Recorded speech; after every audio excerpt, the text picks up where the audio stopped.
जय हिंद दोस्तों, कैसे हैं आप लोग। उम्मीद करता हूँ आप लोग बहुत अच्छे होंगे और अपनी तैयारी भी बहुत अच्छे से कर रहे होंगे। आज इस वन वीडियो की सीरीज़ में एक नया टॉपिक लेके आया हूँ, जिस टॉपिक का नाम रहेगा अनुपात और समानुपात। अनुपात और समानुपात में मैं वो सारे क्वेश्चंस करूँगा जो हमारे कॉम्पिटिटिव एग्जाम में पूछे जाते हैं या पूछे जाने की संभावना है। तो सारे टाइप के क्वेश्चंस मैं कवर कर लूँगा, 8-10 प्रकार के क्वेश्चंस हो जाएंगे, जिससे ये होगा कि आपको पता चल जाएगा कि हमारे कॉम्पिटिटिव एग्जाम में किस किस प्रकार के क्वेश्चंस बनते हैं। तो सबसे पहले अगर इसको मतलब थोड़ी समझाने की बात कर लूँ अनुपात और समानुपात को, तो क्या होता है कि ए अनुपात बी का मतलब होता है, मैं संख्या लिख लेता हूँ 3:4। 3:4 जब मैंने लिखा है तो इसमें टोटल यूनिट ऑफ सम कितना हो जाएगा, 3 और 4 7 हो जाएगा। मतलब कोई भी जो चीज़ है, कोई भी इकाई है वो 7 है, और साथ में क्या है कि ए का भाग जो है 3 है और बी का कितना है 4 है। इस प्रकार से अनुपात का विभाजन होता है, मतलब अनुपात में विभाजन करते हैं। जैसे कोई भी वैल्यू है, अगर टोटल सम ऑफ यूनिट कितना हो जाएगा, ये 7 हो जाएगा। अगर मैं यहीं पे बात करूं कि ये 7 नहीं है, यहाँ पे 7 यूनिट नहीं है, लेकिन अनुपात उनका क्या है, अनुपात 3:4 में ही है, मैं मान सकता हूं कि ये 7 ना होके ये 28 है। अगर 28 है तो वो क्या रहेगा, इसके फैक्टर में रहेगा। कोई भी अनुपात है, कोई भी संख्या है, कोई भी यूनिट है, अगर अनुपात में उसका मान दे रखा है, दो लोगों के बीच में बंटवारा कर रखा है अनुपात में, तो यूनिट कितनी भी बड़ी हो सकती है। यूनिट ऑफ सम इतना ही रहेगा 3:4, यूनिट ऑफ सम कितना हो जाएगा 7, और उसके लिए संख्या कितनी भी बड़ी हो सकती है। तो जैसे अगर मैं मान लूँ कि हमारे पास जो है टोटल 28 है और इनका अनुपात कितना है, 3:4 के अनुपात में ए बी का अनुपात है कि 28 रुपये हैं, और जो किस अनुपात में है, 3:4 के अनुपात में है। तो मैं कैसे निकालूंगा कि ए के पास कितना है और बी के पास कितना है। तो ये टोटल यूनिट कितना हो जाएगा, ये हो जाएगा 7, और टोटल वैल्यू कितनी है 28। तो ये 7 यूनिट है टोटल, जिस यूनिट में इनको डिवाइडेशन हुआ है। तो मैं इसे 7 से डिवाइड कर दूंगा, 7 चौक 28, मतलब एक यूनिट की वैल्यू कितनी आ गई, 4 आ गई यहाँ पे। अगर मैं बात करूँ कि ए के पास कितना है, ए के पास कितनी वैल्यू है, तो यूनिट कितनी है इसके पास 3, और ये कितना आया है, एक यूनिट की वैल्यू कितनी है 4, तो ये कितना हो जाएगा, ए के पास 12 हो जाएगा। अब मैं ऐसी बात करूँ बी के पास, तो बी की यूनिट कितनी है 4, और एक यूनिट की वैल्यू कितनी है यहाँ पे 4, तो ये कितना हो जाएगा 4 चौक 16, और 16 12 कितना हो जाएगा 28 हो जाएगा। तो इस प्रकार से विभाजन रहता है अनुपात में। अब एक चीज़ और होती है, क्या होता है, समानुपात होता है। तो समानुपात क्या होता है, समानुपात जैसे मान लो ए अनुपात बी समानुपात सी अनुपात डी। ये समानुपात जो होता है, समानुपात का चिन्ह जो होता है, इसको बराबर के साइन से भी डिनोट करते हैं, इक्वल टू के भी साइन से डिनोट कर सकते हैं। समानुपात का मतलब ये होता है कि ये बराबर है, तो ए अनुपात बी और समानुपात सी अनुपात डी, जो कि इक्वल टू या बराबर का साइन भी डिनोट करता है या माना जा सकता है। क्योंकि क्या होता है, ए अनुपात बी और सी अनुपात डी की वैल्यू जो होगी इन दोनों की, ए अनुपात बी और सी अनुपात डी के बराबर होगी, मतलब दोनों बराबर में होंगे, तभी समानुपात का चिन्ह बीच में लगता है। तो ये समानुपात का मतलब आपको समझ में आ गया होगा। तो मैं एक समानुपात की अगर बात करूं, तो जैसे यहाँ पे मैं कुछ लिखता हूँ, मैंने 3:6 लिख लिया। अगर ए और बी का अनुपात 3:6 है, तो यहाँ पे कितना हो जाएगा, ये कितना हो रहा है 6 3 18।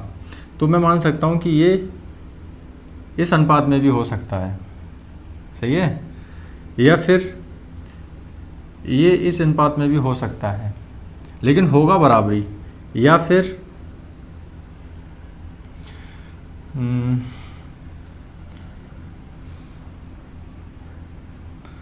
हाँ, दो प्रकार से बन सकता है।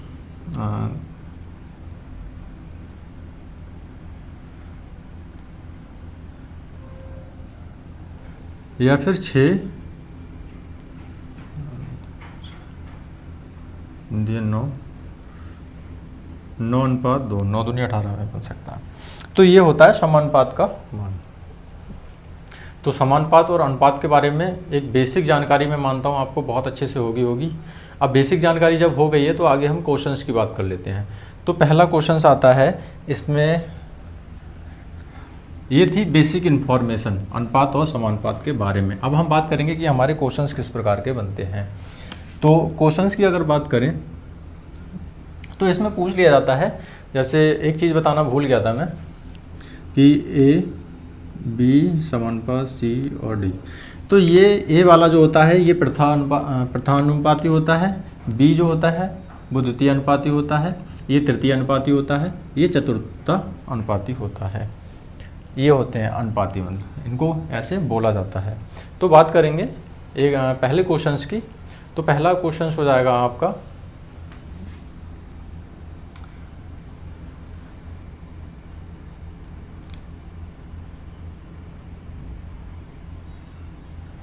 इसमें क्या है, हमें ये ज्ञात करना है कि ये कितना होगा, बोले तो चतुर्थ अनुपाती क्या होगा। तो इसके लिए क्या करते हैं हम, देखो मध्य पदों का गुणनफल बराबर बाह्य पदों का गुणनफल। तो मध्य पद क्या होंगे, इसके मध्य पद ये होंगे और बाह्य पद क्या होंगे, बाह्य पद ये होंगे। इसको x मान लेंगे, ठीक है। तो मध्य पद कितने हैं, 5 × 21 = 3 × x। अब देखो, अब इनकी गुणा कर लेंगे, मल्टीप्लिकेशन कर लेंगे। 5 × 5 और 5 दूनी 10, 105 आ गया ये, और ये 3x। तो x बराबर कितना आएगा, 105/3, 3 × 9 और बचा 1, 3 × 5 = 15। कितनी वैल्यू आ जाएगी यहाँ पे, यहाँ पे कितना होगा, यहाँ पे 35 आएगा। तो इस प्रकार से इसका चतुर्थानुपाती हमने निकाल लिया। अब मैं बात करूंगा दूसरे क्वेश्चंस भी निकालने को आ जाता है कि मध्यानुपाती ज्ञात कीजिए। दो संख्याएं होंगी और उनके बीच पूछ लेगा कि इनका मध्यानुपाती ज्ञात कीजिए। तो मध्यानुपाती कैसे निकालेंगे, जैसे क्वेश्चन नंबर 2 है, नोट करते जाएं आप लोग। 9 और 25 का मध्यानुपाती ज्ञात करो। मैं एक बात और बता दूं, ये जो क्वेश्चंस मैं करा रहा हूं आपको, ये यूपी पुलिस में पूछे जा सकने वाले ही क्वेश्चंस हैं, और मैं वही टॉपिक पहले कवर कर रहा हूं जहां से आपसे ज़्यादा क्वेश्चंस पूछे जाते हैं। मैंने तैयारी की है, एग्ज़ाम निकाला है, और मैं देख रहा हूं यूपी पुलिस कांस्टेबल्स का जो पैटर्न्स रहता है, जो प्रकार के क्वेश्चंस पूछे जाते हैं वो यही होते हैं, इसी प्रकार के होते हैं। तो मैं उम्मीद करूँगा आप थोड़ा ध्यान देंगे इन सब चीज़ों पे। तो मध्यानुपाती ज्ञात करने के लिए क्या करते हैं,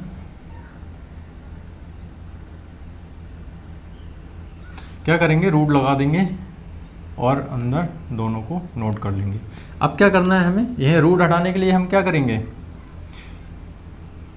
रूट हटाने के लिए ये कितने का स्क्वायर होता है, 3 का, ये कितने का स्क्वायर होता है, 5 का। तो जब रूट हटेगा, इनका रूट हटा देंगे, स्क्वायर हटा देंगे, तो ये रूट भी हट जाएगा। तो ये हो जाएगा 3 × 5 बराबर 3 × 5 = 15। मध्यानुपाती कितना हुआ इसका, 15 मध्यानुपाती हुआ। अब एक क्वेश्चन और नोट कर लो।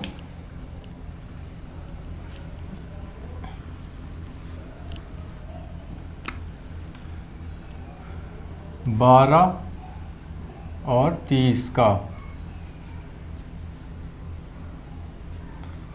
तृतीयानुपाती ज्ञात करना है। तो इसका तृतीय अनुपाती निकालने के लिए हम सीधे इसको लिख लेते हैं, 12/30 समानुपात 30x। इसको लिख लिया मैंने यहाँ पे, ऐसे करके लिख लिया, कोई बात नहीं, यहाँ पे लिख लो या इधर लिख लो, बात एक ही, क्योंकि इनका होंगे तो ये बराबर में ही, ये निकालो या वो निकालो, ठीक है। तो इसके लिए देखो क्या करेंगे, तृतीय अनुपाती निकालना है, वही करेंगे मध्य पदों का गुणनफल और बाह्य पदों का गुणनफल। तो मध्य पदों का कितना हो जाएगा,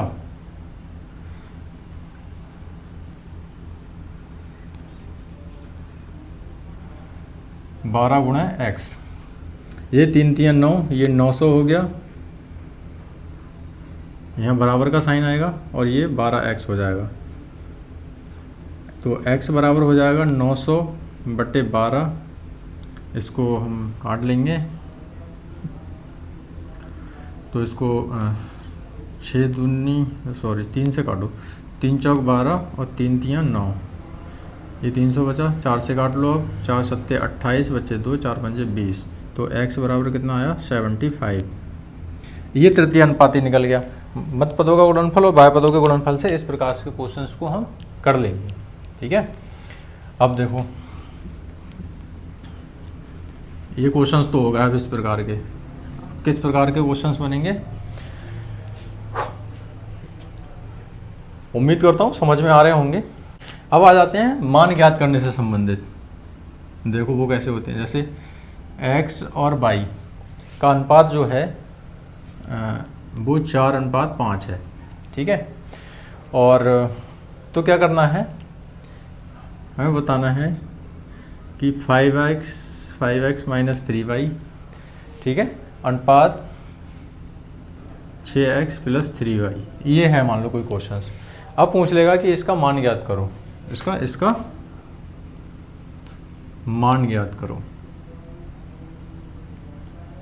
तो मान ज्ञात कैसे करोगे, तो इसमें x अनुपात y का कितना है 4:5, तो x का मान कितना हो जाएगा 4 हो जाएगा और y का 5 हो जाएगा।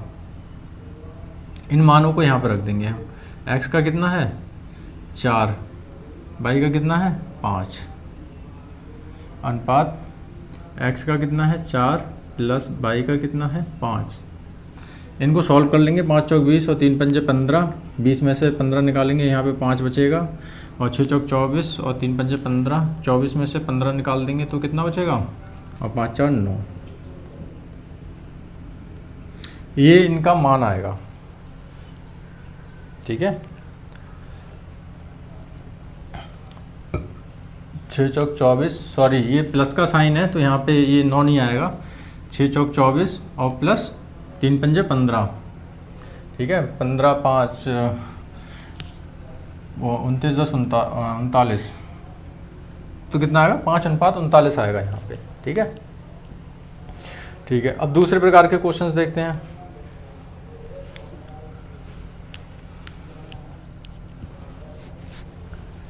दूसरे प्रकार के क्वेश्चंस क्या होंगे, क्वेश्चंस मैं नोट करता हूँ, देखो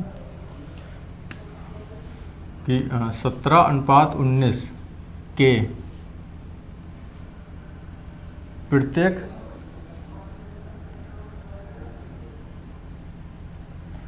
पद में से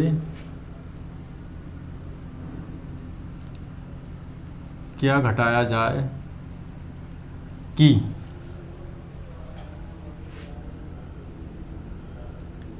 अनुपात जो है इनका 5:7 हो जाए। तो इस प्रकार के क्वेश्चंस में देखो हम क्या करेंगे कि 17:9:19 के प्रत्येक पद में से क्या घटाया जाए कि अनुपात 5:7 हो जाए। सॉल्व करने के लिए माना x घटाया जाए। अब इनको लिख लो। ठीक है, अनुपात का जो मान रहता है, देखो क्या है, इन्होंने जिस प्रकार से बताया है, क्या है, माना प्रत्येक पद में से हमने क्या माना है x घटाया जाए, तो इसमें से हमने x घटा दिया, प्लस में 19 में से x घटा दिया, और इनका अनुपात कितना रह जाए 5:7 का अनुपात हो जाए। यही तो सवाल है। अब इसको सॉल्व कर लो। देखो सॉल्व करने के लिए क्या करेंगे हम, सॉल्व करने के लिए इसमें जो रहेगा हमारा ये 5:7 है जो इसके बराबर में है, इसका क्या करेंगे हम, इनके मल्टीप्लिकेशन में लाएंगे इसको। तो ये देखो अनुपात का मतलब क्या होता है, इसको हम बटे में भी लिख सकते हैं, अंश और हर में भी लिख सकते हैं। ठीक है, ये बराबर है कितना है 5/7। अनुपात को हमने अंश और हर में लिख लिया। अब इनकी त्रिशीय गुणा कर लो। अब तो समझ में आ गया होगा। तो देखो अब इसकी गुणा करेंगे तो 17 सत्ते कितना होता है, 17 सत्ते होता है 119 माइनस 7x बराबर 19 पंजे 95 माइनस 5x। ठीक है, इसको इससे घटाएंगे तो बचेगा ये कितना बचेगा, 119 में से इधर को लाएंगे इसको तो कितना बचेगा 24 बचेगा, और इधर 7 को इधर ले जाएंगे तो ये प्लस का हो जाएगा, 5x घट जाएंगे तो 2x बचेगा। तो x बराबर कितना आ जाएगा 12 दूनी 24, मतलब 12 आ जाएगा। तो कितना घटाएंगे, 12 घटाने पर ये अनुपात आ जाएगा इन दोनों में से। ये सवाल भी समझ में आ गया होगा आपको।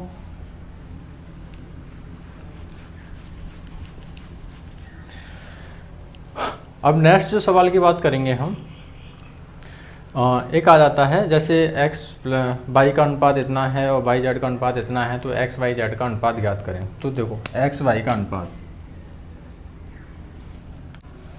तो एक नया प्रकार का क्वेश्चन जो है वो नोट करेंगे, इससे इसमें नोट कर लो। x अनुपात y अनुपात कितना है, 2:3 है, ठीक है। और y अनुपात z बराबर जो है वो 2:1 है। तो क्या करना है हमें, x अनुपात y अनुपात z बताना है। इस प्रकार के क्वेश्चंस आ जाते हैं। तो इस प्रकार के क्वेश्चंस में हमें कुछ नहीं करना है, बहुत इजी है। तो x और y का अनुपात लिख लेंगे, x y और y z, ऐसे इस प्रकार से इधर लिख लेंगे। तो ये कितना है, 2:3 और 2:1। क्या करेंगे, इस प्रकार से गुणा कर देंगे, x की y में गुणा करेंगे, y की x y और y z, y की y से करेंगे और y की z से करेंगे।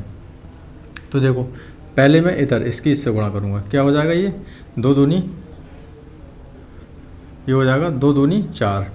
अब इसकी इससे गुणा करूँगा, ये हो जाएगा 2 3 6। अब इसकी इससे गुणा करूँगा, 3 एकम 3। तो ये हो गया एक्स वाई का रेशियो, एक्स वाई जेड का रेशियो कितना हो जाएगा, अनुपात 4:6:3। ये आ जाएगा आंसर आपका। नेक्स्ट क्वेश्चन जो है बहुत इंपॉर्टेंट है। नेक्स्ट क्वेश्चन क्या है, जो आपने क्वेश्चंस देखे होंगे, सिक्कों पे आधारित क्वेश्चंस आ जाते हैं, सिक्कों पे आधारित क्वेश्चंस आ जाते हैं।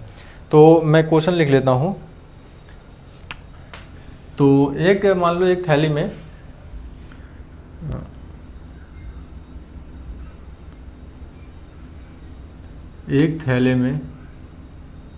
₹1, 50 पैसे,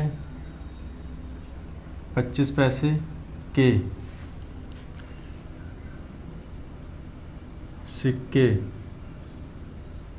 क्रमशः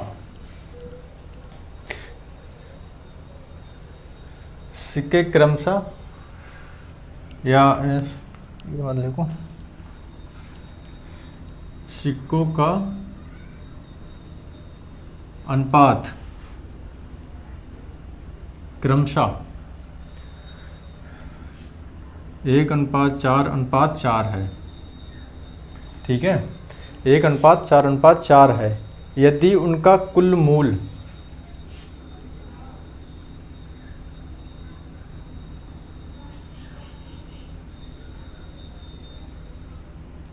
₹200 है, कुल मूल कितना है, ₹200 है, तो 25 पैसे के सिक्कों की संख्या बतानी है हमें। 25 पैसे के सिक्कों की संख्या बतानी है। तो इस क्वेश्चंस को हम कैसे करेंगे, ठीक है। तो अनुपात कितना है, इतना है, माना अनुपात क्रमशः,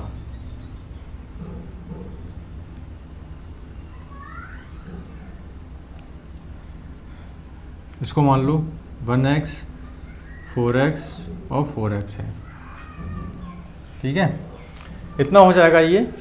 तो थैले की कुल कीमत होगी, थैले की कुल कीमत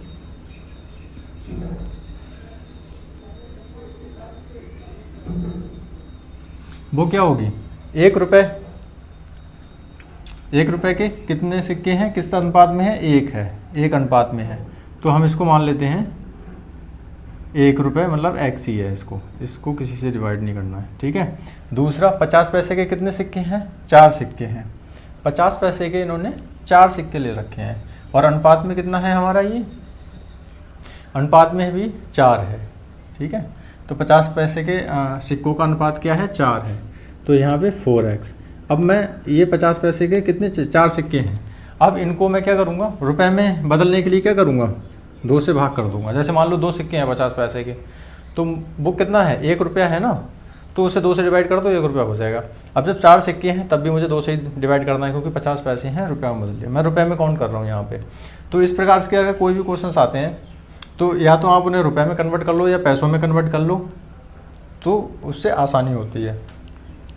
अब दूसरा देखो, ये 25 पैसे के सिक्के का अनुपात कितना है, 4, तो इसको भी मैं 4x लिखता हूँ और 4x लिख लिया। अब 25 पैसे के सिक्कों को मैं रुपए में बदलने के लिए, तो 25 पैसे में कितने, 1 रुपये में कितने सिक्के बनेंगे, 25 पैसे के 4 सिक्के बनेंगे, तो मैं इसे 4 से डिवाइड कर दूंगा। अब ये हमारे तीनों यूनिट किस में है, रुपए में आ गई हैं।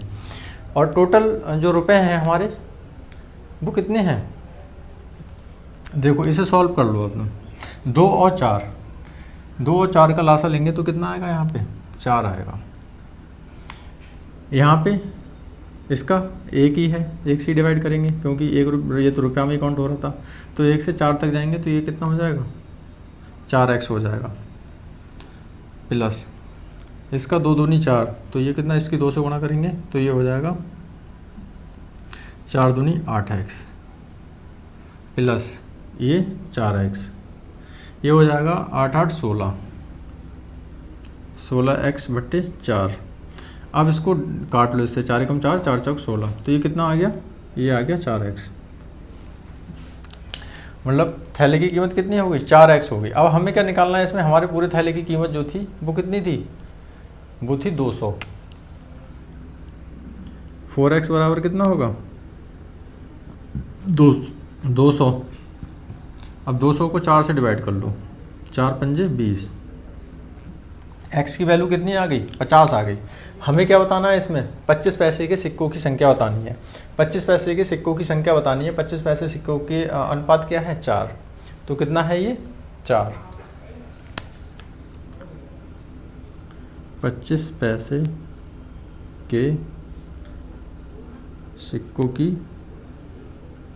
संख्या कितनी है, 4x है, और x की मान कितना आया यहाँ पे, x का आया ये 50, तो 4 गुणा 50 कितना हो जाएगा, 4 पंजे 20,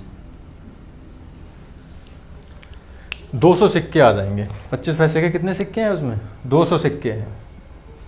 तो ये क्वेश्चंस आपको समझ में आया होगा। मैं दोबारा बता दूं, देखो एक थैले में 1 रुपये 50 पैसे 25 पैसे के सिक्कों का अनुपात 1:4:4 है। यदि उनका कुल मूल्य 200 रुपये है तो 25 पैसे के सिक्कों की संख्या बतानी है आपको। 25 पैसे के सिक्कों की संख्या बतानी है। महाना अनुपात क्रमशः 1x 4x 4x है। थैली की कुल कीमत कितनी हो जाएगी, हमने इनको रुपए में कन्वर्ट कर लिया। x 4x 50 पैसे वाला था, उसको 2 से डिवाइड कर लिया, 25 पैसों को 4 से डिवाइड कर लिया, ये सब रुपए में हो गए हमारे। ये आ गया हमारा निकल के।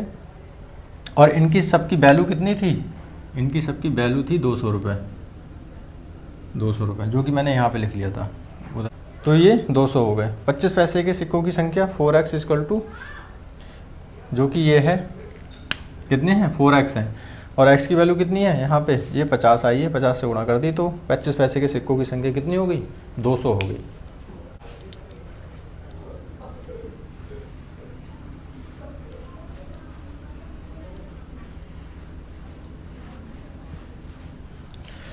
तो उम्मीद करता हूँ ये सिक्के से संबंधित भी आपको क्वेश्चन अच्छे से समझ में आ गया होगा। और इस प्रकार का मैं एक और क्वेश्चन ले लेता हूँ जो कभी कभार बन जाता है। तो ये लास्ट क्वेश्चन रहेगा हमारा। तो लास्ट क्वेश्चन क्या रहेगा कि 2 व्यक्तियों की आय का अनुपात, लिख लो इसको,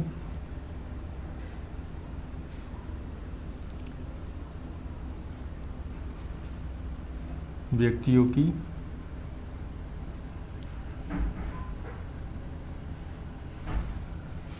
आय का अनुपात कितना है, 5:3 है, ठीक है। जबकि उनके व्यय का अनुपात और 2 व्यक्तियों के व्यय का अनुपात जो रहेगा वो 9:5 है।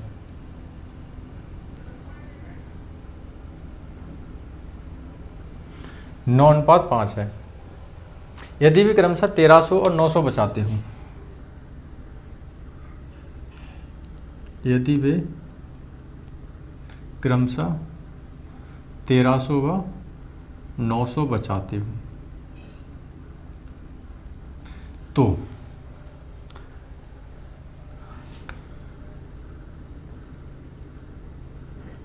प्रत्येक की आय बतानी है हमें। ठीक है, अब इस क्वेश्चन को करने के लिए हम क्या करेंगे, तो माना पहले आय जो थी, इनकी आय मान लो, माना आय का अनुपात क्या है, ये है 5x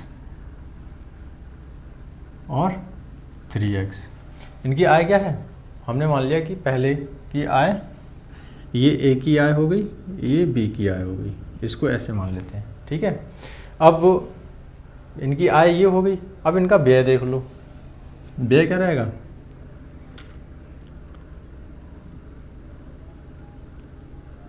ए का व्यय कितना है, मान लो इसका 9 बाई है और इसका 5 बाई है, इसको मान लिया, इनको व्यय को बाई में रख लिया और आय को एक्स में रख लिया। सही है, इतना समझ में आ रहा होगा। अब क्या करना है हमें, अब हमें निकालना है पहले व्यक्ति की बचत। पहले व्यक्ति की बचत क्या हो जाएगी, देखो आय कितनी है पहले की 5x, खर्चा कितना है 9y, आय में से खर्चा निकाल दिया, आय में से खर्चा निकाल दिया, और बचत यहाँ पे दे रखी है 1300 और 900, कितनी है इसकी 1300, ये बन गया। इसी प्रकार दूसरे व्यक्ति का कर दो, दूसरे व्यक्ति की बचत कितनी हो जाएगी, इसकी आय कितनी है 3x, खर्चा कितना है 5y, तो खर्चे में से, वो आय में से खर्चा निकाल दिया तो बचत ही तो बचेगी, और बचत ये दे रखी है। ये समीकरण 1 हो गया, ये समीकरण 2 हो गया, ये समीकरण बना ली हमने। अब क्या करना है, अब हमें क्या करना है, इनमें ऐसा कुछ फैक्टर या कोई ऐसा अंक देखना है जिसमें से गुणा करके ऐसा आ जाए जिससे कि या x वाला पद कट जाए या y वाला पद कट जाए। अगर मैं इसमें समीकरण एक में गुणा करता हूँ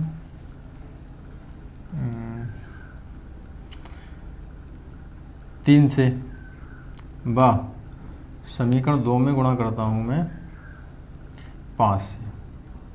ठीक है, तो ये क्या आ जाएगा, देखो गुणा करने पे ये आ जाएगा 5 तियाँ 15 माइनस 9 तियाँ 18 9 तियाँ 27 y बराबर 1300। ये पहली हो गई। दूसरे में हमने कितने से 5 से, तो 5 तियाँ 15 और 5 से गई ना 5 25,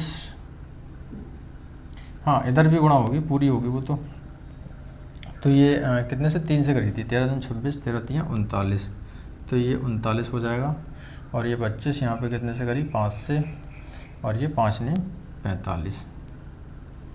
इनको घटा लेंगे, घटाने पे यहाँ माइनस लग जाएगा, यहाँ माइनस का है तो प्लस का साइन हो जाएगा, यहाँ माइनस का चिन्ह चेंज हो जाता है, अगर माइनस का है तो प्लस का हो जाता, और प्लस का होता तो माइनस का हो जाता, जैसे यहाँ पे प्लस का था तो माइनस का हो गया। ये माइनस का, ये प्लस का, ये कट जाएंगे। ये प्लस का 25y है, ये माइनस का 27y है, यहाँ पे कितना आ जाएगा माइनस का 2y आ जाएगा। यहाँ पे 4500 में से 3900 निकालने पड़ेंगे, माइनस की संख्या ज़्यादा है, तो यहाँ बचेगा माइनस का 4500 और 3900, यहाँ बचेगा कितना 600 बचेगा। दोनों तरफ माइनस के साइन है तो माइनस से माइनस कट जाएगा, तो ये y बराबर आ जाएगा 300। y बराबर कितना आ जाएगा 300 आ जाएगा। अगर नहीं दिख रहा हो तो मैं यहाँ भी लिख लेता हूँ, y बराबर 300। ठीक है, अब हमें क्या करना है कि y बराबर 300 आ गया, आय कितनी है इनकी 5x 3x, x का मान निकालना है, तो y बराबर 3 मान लो किसी समीकरण 1 में रख दो, y बराबर 300 यहाँ रख देता हूँ मैं समीकरण 1 में। ठीक है, इधर सॉल्व कर ले रहा हूँ।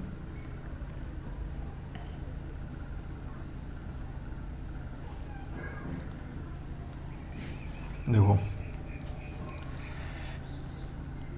5x माइनस 9 गुणा 300 बराबर 1300, तो ये कितना हो जाएगा 9 तियाँ 27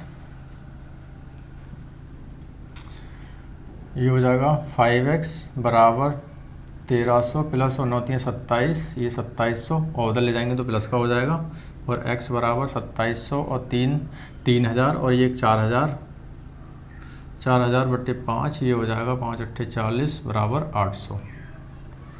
अब कितना बताना है हमें? दोनों की आय बतानी थी हमें, तो दोनों की आय अब हम निकाल लेंगे। आय कितनी है इनकी? एक की 5x है, एक की 3x है, ठीक है। तो इसमें लिख लो एक की आय 5x बराबर 5 गुणे 800 बराबर कितना हो जाएगा? 8 पंजे 40, 4000। बी की आय, ये ए और बी मैंने लिख लिया है, था नहीं क्वेश्चंस में। तो इसकी आय कितनी है? 3x, ये हो जाएगा 3 गुणे 800, x की वैल्यू कितनी है? 800, 8 3 2400। तो इस प्रकार इन दोनों की आय निकल जाएगी। तो उम्मीद करता हूँ आपको ये सवाल समझ में आ गया होगा। और ये अनुपात और समानुपात में मैंने जितने भी क्वेश्चंस कराए ये बहुत इंपॉर्टेंट हैं, आपके एग्जाम बेस्ड क्वेश्चन हैं, इसी प्रकार के क्वेश्चंस आते हैं और उन्हीं को मैं टारगेट बना के आपको सॉल्व करा रहा हूँ। तो उम्मीद करता हूँ ये सेशन आपको बहुत अच्छा लगा होगा, और अच्छा लगा हो तो इसको प्यार दें, लाइक करें और सब्सक्राइब कर दें, और अपने दोस्तों को भी इस वीडियो को शेयर कर दें, जिससे कि उनका भी थोड़ा बहुत भला हो जाए। और उनको हमारे यूट्यूब चैनल से जुड़ने के लिए वीडियो सेंड कर दें और उनको सजेस्ट करें कि टॉपिक वाइज 1 वीडियो 1 टॉपिक की सीरीज़ में उनका स्वागत है। जय हिंद सभी को।